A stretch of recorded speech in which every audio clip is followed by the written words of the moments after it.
Hello, আসসালামু আলাইকুম। শখের খামার ফরিদপুর ইউটিউব চ্যানেল এবং ফেসবুক পেজ থেকে ছোট্ট একটা শর্ট ভিডিও নিয়ে চলে আসলাম। তো আজকে হচ্ছে আমার সোনালী সুপার হাইব্রিড মুরগির বাচ্চার বয়স 25 দিন। তো 25তম দিন সকালের আপডেট আপনাদের সাথে শেয়ার করব। তো ভিডিওটিকে স্কিপ না করে অবশ্যই শেষ পর্যন্ত দেখবেন এবং শখের খামার ফরিদপুর ইউটিউব চ্যানেলটি সাবস্ক্রাইব করবেন। ভিডিওটি লাইক, কমেন্ট এবং শেয়ার করে অন্য ভাইদের দেখার সুযোগ করে দিবেন। তো ভিডিওটি শুরু করা যাক। তো আলহামদুলিল্লাহ, আপনারা দেখতে পাচ্ছেন আমার সোনালী সুপার হাইব্রিড মুরগির বাচ্চাগুলো মাশাআল্লাহ কতটা সুস্থ আছে, ভালো আছে। তো সকালবেলায় হচ্ছে আমি মুরগির বাচ্চাকে এনজাইম দিয়ে পানি দিয়ে দিলাম।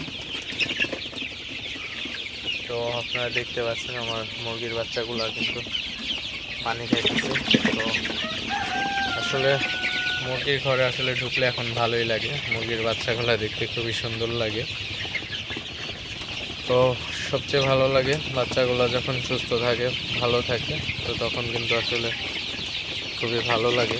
তো মুরগিগুলো অসুস্থ হয়ে গেলে কিন্তু আসলে দুশ্চিন্তা শুরু হয়ে যায়। তো যাই হোক, আলহামদুলিল্লাহ আমার খামারের এখন মুরগিগুলো খুবই ভালো আছে, সবগুলাই 100% সুস্থ আছে মাশাআল্লাহ।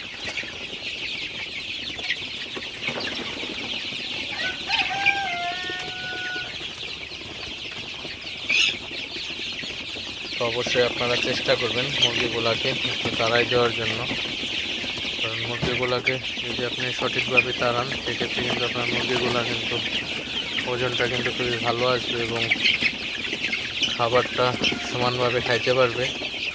এই জিনিসগুলো অবশ্যই আপনারা খেয়াল রাখবেন, তাহলে দেখবেন আপনাদের মুরগির বাচ্চাগুলোর সাইজ সবগুলা সমান আসবে। তো অবশ্যই আপনারা যারা খামারি আছেন সবাই এই প্রচণ্ড গরমের মধ্যে ভালোভাবে মুরগির পরিচর্যা করবেন। সঠিক পরিচর্যার মাধ্যমেই কিন্তু ভালো একটা ফলাফল পাওয়া যায় আসলে। তো সবাই চেষ্টা করবেন মুরগিগুলা যাতে ভালো থাকে, সুস্থ থাকে, তো এভাবে লালন পালন করার জন্য।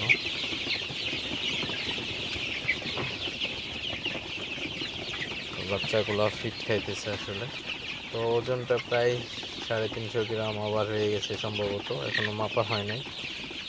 তো ওজন করব হচ্ছে 30 দিন বয়স হলে আসলে ওজন করে দেখবো আসলে কি অবস্থা মুরগিগুলো।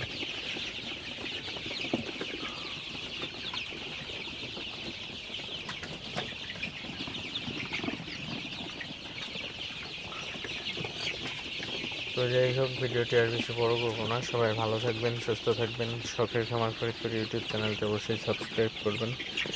ভিডিওটি লাইক, কমেন্ট এবং শেয়ার করে অন্য ভাইদের দেখার সুযোগ করে দিবেন। তো দেখা হবে অন্য কোনো নতুন ভিডিওতে। আসসালামু আলাইকুম।